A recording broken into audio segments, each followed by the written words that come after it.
Gucci Man, he's doing a Birdman hand rub right now because he just authorized a new Pooh Shiesty album to be released while Pooh Shiesty himself can't get a release from the feds. Pooh Shiesty dropped a 16-track album from inside federal custody, and the internet completely lost its mind. Not because the music was bad, not because the timing was off, but because the label releasing it, the label collecting the checks, the label with its name stamped right across the project, is the exact same label that Shiesty is federally accused of robbing at gunpoint to escape. Let that sit for a second. On August 7th, 2025, All Eyes on Shiesty hit streaming platforms through Gucci Mane's 1017 Global and Atlantic Records. 16 tracks, big features, Glorilla, Sexy Y Red, Big 30, even production from the late Tay Keith. By any measure, this looked like a proper comeback project from a Memphis rapper who'd been away from the game for years. Except, Pooh Shiesty didn't walk into a studio to celebrate its release. He's sitting in federal custody with a trial date pushed all the way to February 22nd, 2027. While the album plays, while the streams rack up, while the label earns, the man whose name is on the cover can't leave a cell. And fans noticed. The reaction online was immediate, loud, and split right down the middle. Some people were genuinely hyped about the music itself. Others couldn't get past the optics of the whole situation. Because the story behind this album drop isn't just about rap. It's about a federal criminal case, an alleged armed confrontation, a contract dispute that reportedly went way past the point of no return, and a label relationship that has turned into something nobody saw coming when Shiesty first signed with 1017. This is the full breakdown. Where it started, how it fell apart, and why the release of All Eyes on Shiesty has people asking a very uncomfortable question. That's what they be talking about. They be lying and deceit going against me. I'm so 100 on a whole nother level though. I switch, I'll be zero. Who is this album actually for? To understand why any of this matters, you need to go back to where Pooh Shiesty and Gucci Mane's story actually begins. Lontrell Williams Jr. came up out of Memphis, Tennessee. And if you know anything about that city's rap culture, you already know what that means. Memphis produces a very specific kind of artist. Dark energy, raw delivery, bars that feel like they came from lived experience rather than a songwriting session. Pooh Shiesty had all of that, and then some. When Gucci Mane's 1017 Records brought him into the fold, it looked like a perfect match. Gucci was getting a genuine talent with real street credibility and an undeniable buzz building around him. Shiesty was getting the infrastructure, the industry reach, and the national platform that independent artists grind for years trying to build on their own. And for a while, it worked beautifully. Songs like Twerksome put Shiesty on the map in a real way. He became one of the most recognizable names attached to the 1017 brand. His 2021 breakout project, Shiesty Season, had people paying attention across the country. And by 2022, Shiesty Season, Certified added new material and kept the momentum going. The label had a legitimate star on its roster, and that star was generating real heat. From the outside, this was exactly what a record deal is supposed to look like. Young artist with undeniable talent, plugged into a machine with enough power to amplify that talent coast to coast. Gucci Mane had done this before with other artists, and Pooh Shiesty looked like one of his biggest wins. But something changed. At some point between the hits and the hype, the relationship between Shiesty and 1017 reportedly hit a wall, and what allegedly happened next is the reason we're even having this conversation. On January 10th, 2025, something allegedly went very wrong at a Dallas recording studio. Federal prosecutors say Lontrell Williams Jr., along with several others, showed up to what was framed as a business meeting. On the surface, it was supposed to be a conversation about his recording contract. Behind closed doors, according to the Justice Department, it turned into something else entirely. The complaint alleged that Shiesty produced an AK-style pistol and forced one of the victims to sign a release from his recording contract at gunpoint. That victim was identified in court documents only as RD, described as the owner of 1017 Records, Multiple outlets, including the Associated Press, identified RD as Gucci Mane, whose legal name is Radrick Delantic Davis. Read that again. The allegation is that Pooh Shiesty pointed a weapon at Gucci Mane and forced him to sign paperwork releasing him from his contract. Shiesty is one of 9 defendants charged in connection with the incident. Federal prosecutors are calling it an armed takeover. His attorneys pushed back immediately, and Shiesty pleaded not guilty. His trial was originally scheduled for July 2025, but it got postponed after his legal team requested more time to go through the discovery materials. We're talking roughly 96 gigabytes of evidence, about 14,000 pages worth. That's not a small case. The trial is now set to begin February 22nd, 2027. Until then, Shiesty stays in federal custody. Now, here's where it gets even more layered. After the January incident, Gucci Mane didn't stay quiet. He didn't hold a press conference or post a statement. He did what Atlanta legends do. He went to the studio. In April, he dropped a Zaytoven-produced track called Crash Dummy, and the bars were pointed. References to a business meeting turning into a setup, and one line in particular that stopped people cold. After all that, boy, you still signed to me. That line hit different once people understood the context. After all that, boy, you still signed to me. Gucci never mentioned Shiesty by name on Crash Dummy. He didn't have to. The timing alone told the whole story. The track dropped in April, just months after the Dallas incident, produced by Zaytoven, one of Gucci's most trusted collaborators. And the imagery in those bars, a business meeting becoming a setup, left very little room for interpretation. But here's the part that made fans genuinely stop and stare.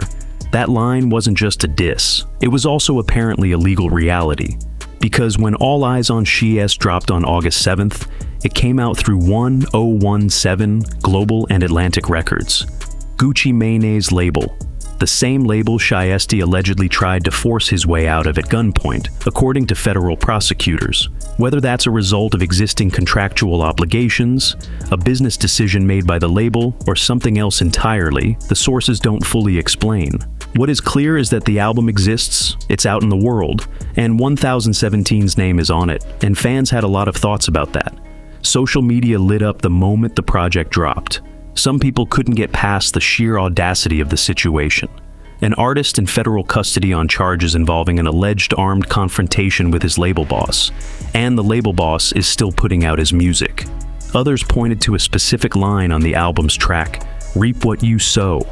Shiesty raps, "At first you said I was just talking, now all of a sudden you believe in me?"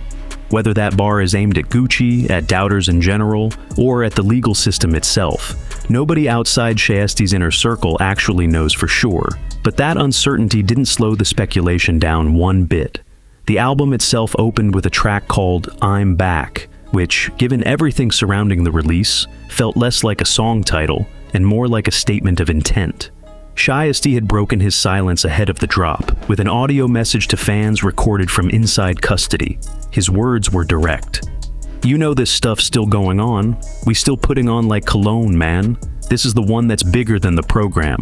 Ain't stuff changed, but the environment." He kept going. "This stuff for the fans, this stuff for everybody who been waiting. I don't give a stuff about what no man got to say, what no man think they know what's going on. I'ma shake back." That message hit the internet, and people felt it. Here's a guy sitting in a federal facility, no freedom, a trial almost 2 years away, and he's still putting out music and talking directly to his fan base like the walls around him are temporary. For a lot of Shiesty's core supporters, that energy was everything. The album also carried an entertainment purposes disclaimer right at the top. Fans clocked that immediately, especially sitting next to lines that leaned hard into his street image and authenticity. The disclaimer didn't quiet things down. It actually pushed the speculation further, with people online debating which bars were genuine references to real events, and which ones were just rap. Tracks like Federal Reality, Reap What You Sow, Collecting Tears, and Bigger Than the Program gave listeners plenty of material to pick apart. The lead single, Last Man Breathin', which Shiesty had previewed on August 5th as his first new music since his April arrest, set the tone early. The chorus alone, Being a rapper and a killer at the same time ain't easy. Gotta be the last motherfucker breathing, had people talking before the full project even landed. But not everyone was writing for the project unconditionally. Once the full track list was out, and people had time to actually sit with the album, the reactions started to split. Hardcore Shiesty fans found a lot to love. The energy was there, the Memphis DNA was intact, and for people who had been waiting years for new music from him, All Eyes on Shiest delivered enough to satisfy. Those fans weren't interested in the controversy. They just wanted the music, and the music gave them something to work with. The casual listeners told a different story, though. A chunk of the online reaction pointed to the full project not quite living up to the excitement that the singles had built. When Last Man Breathin' dropped on August 5th as a preview, it created serious expectations. And for some fans, the album as a whole didn't clear that bar. Comments started appearing online, questioning whether the project felt rushed, whether the features fully landed, and whether the circumstances around the release had somehow overshadowed the music itself. That tension between the diehards and the skeptics played out loudly on social media. Posts were flying. Reactions ranged from people calling it a classic comeback to others expressing genuine disappointment. The conversation online wasn't just about bars and beats. It kept circling back to the bigger picture, the label situation, the federal case, the optics of all of it. And sitting right in the middle of that conversation was a question nobody could fully answer. Whose interest did this album actually serve? Because Shiesty is locked up. He can't do press runs, can't perform, can't show up anywhere to push the project. The music is out, the streams are counting, and the label infrastructure is doing what label infrastructure does. It moves product, it collects revenue, it keeps the machine running. Whether Shiesty benefits from any of that in any meaningful way while he sits in federal custody is something the sources don't confirm either way. And that question is exactly what sent fans sideways when they started connecting all the dots. Because on one side of this, you have Gucci Mane, a man who, according to federal prosecutors, had a weapon pointed at him during what was supposed to be a business meeting. A man who then went into the studio and recorded a track that seemed to address that exact situation. A man whose label is now collecting streaming revenue from the very artist federally charged in connection with that incident. On the other side, you have Pooh Shiesty, a man who pleaded not guilty. A man whose legal team is working through 14,000 pages of discovery. A man who recorded an audio message from custody telling his fans to run the album to #1. A man who, despite everything stacked against him, still managed to pull together a 16-track project with features from Glorilla, Sexy Red, and Big 30, and get it released through the same label he allegedly tried to leave by force. The irony of that last part is not lost on anyone paying attention. Fans online kept coming back to it. The responses ranged from disbelief to dark humor to genuine frustration. Some people felt that releasing the album under these circumstances was disrespectful to Shiesty, that his music was being used as a revenue stream while he sat powerless behind bars. Others argued that the music getting out was exactly what Shiesty wanted, pointing directly to his own words in that audio message. Both of those things can be true at the same time.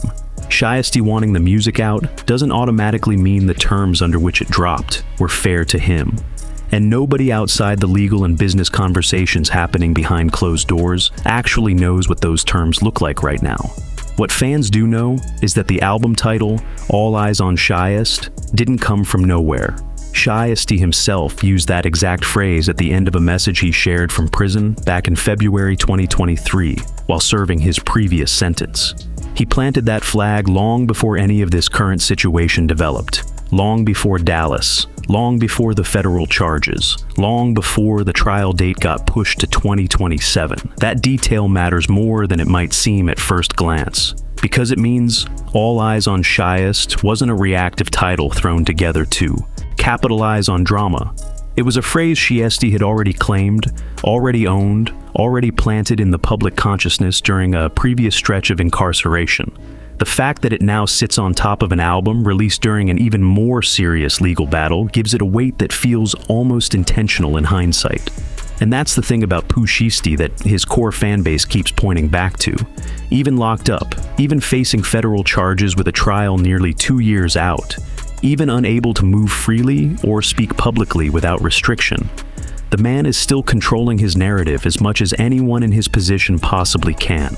The audio message to fans, the album title, the track listing, the features, all of it reads like someone who refuses to let the story be told without his fingerprints on it.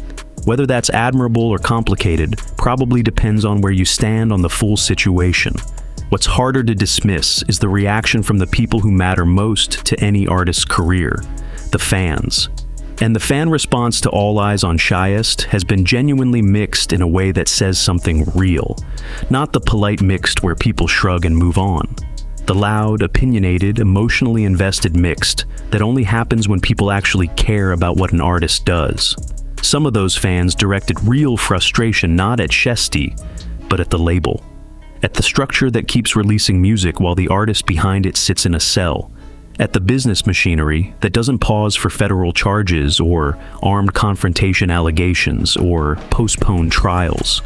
It just keeps moving. The streams count, the algorithm pushes, the revenue flows, and Pooh Shiesty waits for February 2027.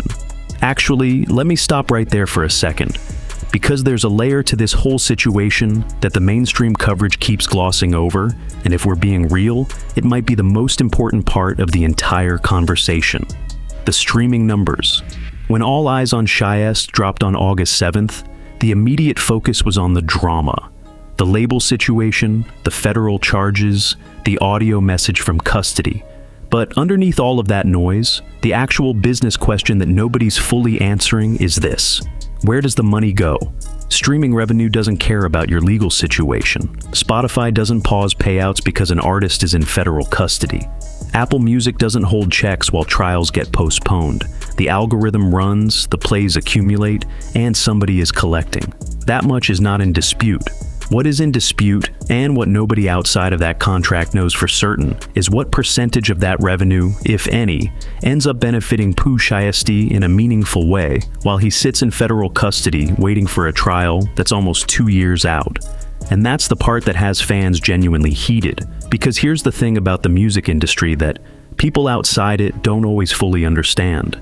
A recording contract isn't just an agreement to release music. It's a financial arrangement that often runs deep, with recoupment clauses, advances, licensing structures, and distribution deals stacked on top of each other in ways that can take actual lawyers years to untangle. An artist can have a song with millions of streams and still technically owe the label money on paper. Shiesty allegedly went to that Dallas recording studio in January 2025 specifically to get out of his contract. That detail alone tells you something critical. Whatever the terms of his deal looked like, he apparently felt strongly enough about escaping them that the situation allegedly escalated to a federal crime. You don't reach that point over a contract you're comfortable with. Now that same contract, whatever form it currently exists in, is the framework under which All Eyes on Shiesty just dropped on a global scale, with Atlantic distribution, with 1017's name on it, with marketing, placement on playlists, features from artists with serious pull. This wasn't some underground independent release thrown together under the radar. This was a full label push. And Pooh Shiesty was in a cell when it happened.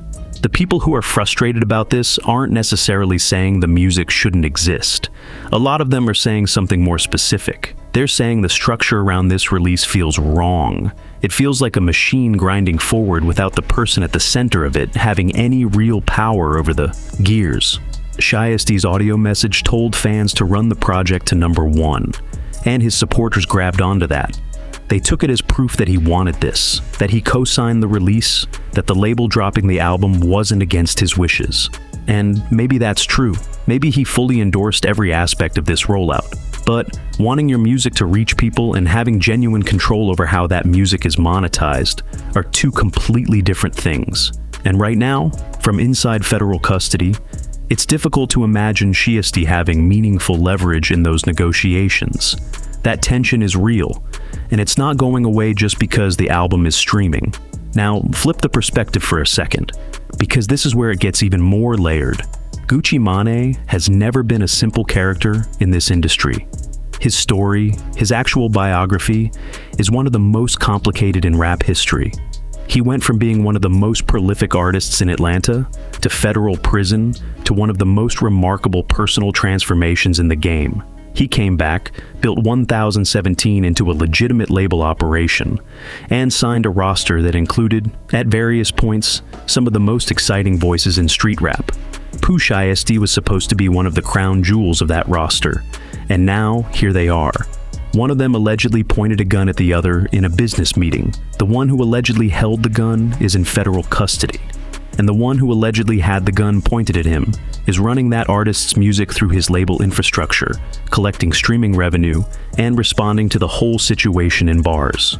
After all that, boy, you still signed to me. That line from Crash Dummy isn't just a victory lap. It's a statement of power.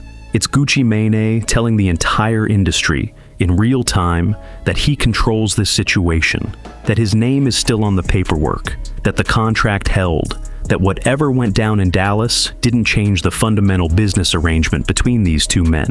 Whether that's admirable, cold-blooded, calculated, or some combination of all three is genuinely a matter of perspective. Gucci Mane has been through enough in his career to know that the music industry is not a sentimental business. It is a business, and he's operating accordingly. What makes this whole story genuinely unprecedented, though, and this is what separates it from every other label drama or rapper beef or contract dispute you've ever seen covered on this channel, is the specific combination of factors all colliding at once. You have a federal criminal case. You have an alleged armed confrontation between an artist and his label head. You have a label dropping new music from that artist while the case is pending. You have the artist co-signing the release from inside custody. You have the label head responding in song.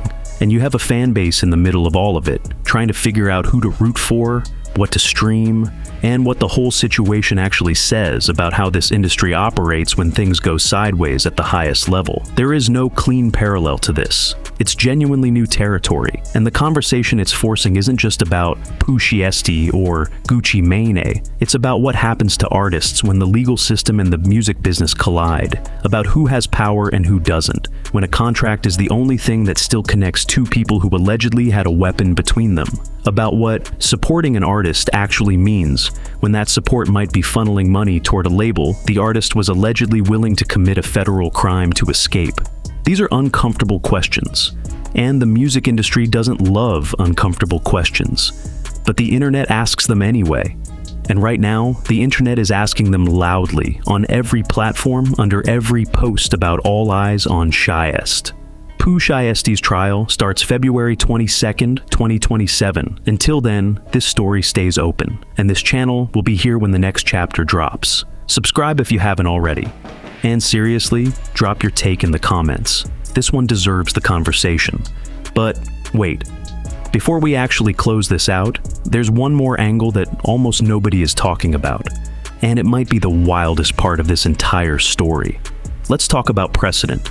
Because what happens with Pooh Shiesty and 1017 over the next 2 years isn't just going to affect those two parties. It's going to send a signal to every artist, every label, and every entertainment lawyer watching this situation unfold from the sidelines. And trust me, they are all watching. Think about what this case is actually testing. It's testing whether a recording contract can survive an alleged armed confrontation between the two parties who signed it.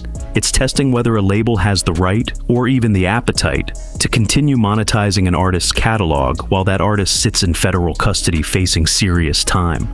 It's testing what happens when the business relationship between a label and an artist breaks down so completely that it allegedly ends with weapons and federal charges. Nobody has a clean blueprint for this. There is no standard industry playbook that covers the specific situation of your artist allegedly robbed you at gunpoint to get out of his contract, and now you're both waiting for his trial while his album charts.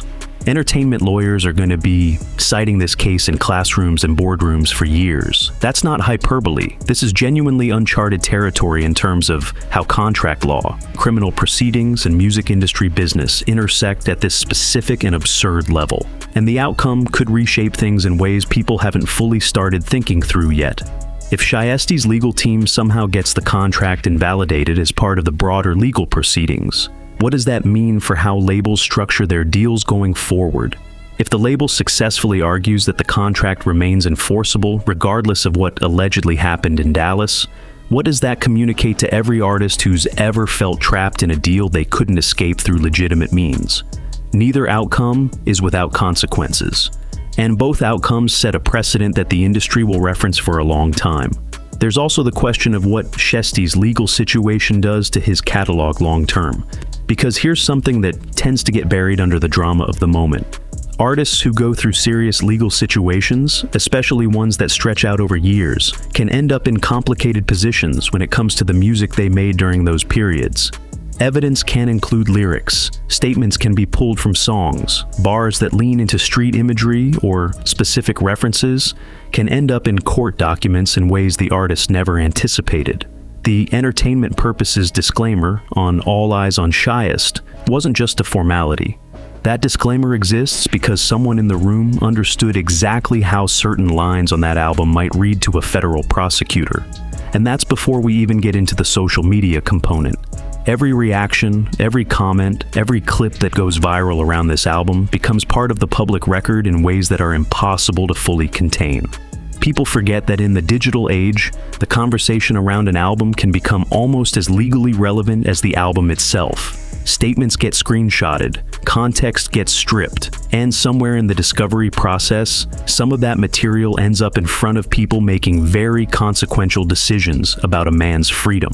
That's not speculation. That's how these cases actually work.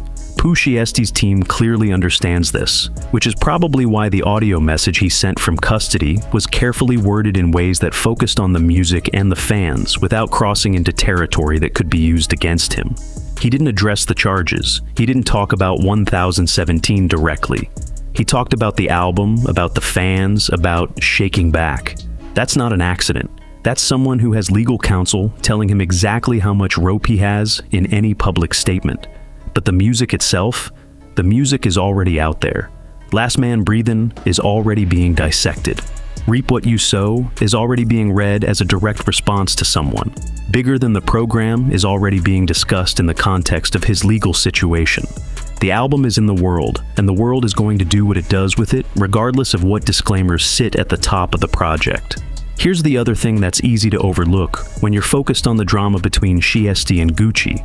The features on this album signed up to be part of this moment, knowing full well what the situation was. Glorilla, Sexy Red, Big 30. These are not artists who make moves without awareness of what they're stepping into. Their presence on All Eyes on Shiest is itself a statement. It says the community around this music didn't abandon Pooh Shiesty when things got heavy. And that matters in rap in a way that casual observers don't always fully appreciate. The culture has a long history of artists holding down people who are locked up. It's not unconditional support for alleged criminal behavior. It's more complicated than that. It's loyalty expressed through continued collaboration. It's saying the person behind the bars is still a person worth working with, worth vouching for, worth standing next to in the credits of a project. Glorilla's name on an album from a federally incarcerated artist in 2025 is a choice. And it's a choice that tells you something about where the culture sits on this particular situation. Now, zoom all the way out, like all the way. This is the rap industry in 2025, where an artist can be in federal custody and still move product. Where a label can be in the position of releasing music from someone facing charges connected to an alleged confrontation with the label's own founder. Where the response to all of that happens in bars on a track that drops before the streaming numbers even load. Where fans argue in real time about the ethics of streaming while the algorithm just keeps going, indifferent to all of it. This is what the business looks like right now. Messy, fast, legally complicated, and somehow still producing music that people actually feel something about. Whatever your take is on Pooh Shiesty, on 1017, on the charges, on the album, on all of it, the one thing that's hard to argue with is that this situation has generated a level of conversation that most album releases never come close to touching. People who haven't thought about Pooh Shiesty in years are back in the conversation. People who had never heard of him before are now Googling his name. The story around All Eyes on Shiest has a reach that the music alone, no matter how good it is, probably couldn't have generated on its own. Whether that's tragic or brilliant or just the nature of how things work in this era is a question everybody gets to answer for themselves. What I know is that February 22nd, 2027 is a date a lot of people are going to have circled. Not because of any album, because that's when a courtroom in Texas gets to tell the next part of this story. And whatever verdict comes down is going to reframe everything. The album, the charges, the label drama, the bars on Crash Dummy, all of it gets a new context depending on what 12 people decide. Until then, All Eyes on Shiest is streaming. The Different. So, here's where everything lands. A rapper locked in federal custody. An album out in the world through the label he allegedly tried to escape at gunpoint. A label boss who responded in bars before the streaming numbers even started climbing. And a fan base caught somewhere between riding for the music and questioning the whole setup. There are no clean answers here. The trial hasn't happened. The full truth of what went down in that Dallas studio on January 10th, 2025 is still playing out in the legal system, and until February 2027, this story stays unfinished. What is finished is All Eyes on Shiest. It's out. People are listening. People are arguing about it. And honestly, that might be exactly what Pooh Shiesty wanted when he told his fans to run it to #1 from inside a federal facility. Whether this chapter ends in his favor or not, the conversation around it isn't going anywhere anytime soon. If you made it this far, drop a comment below and tell us where you stand on the whole situation. Are you writing for the album, or does the label situation leave a bad taste? Hit that like button if you found this breakdown worth your time, and subscribe so you don't miss the next one. See you in the next one.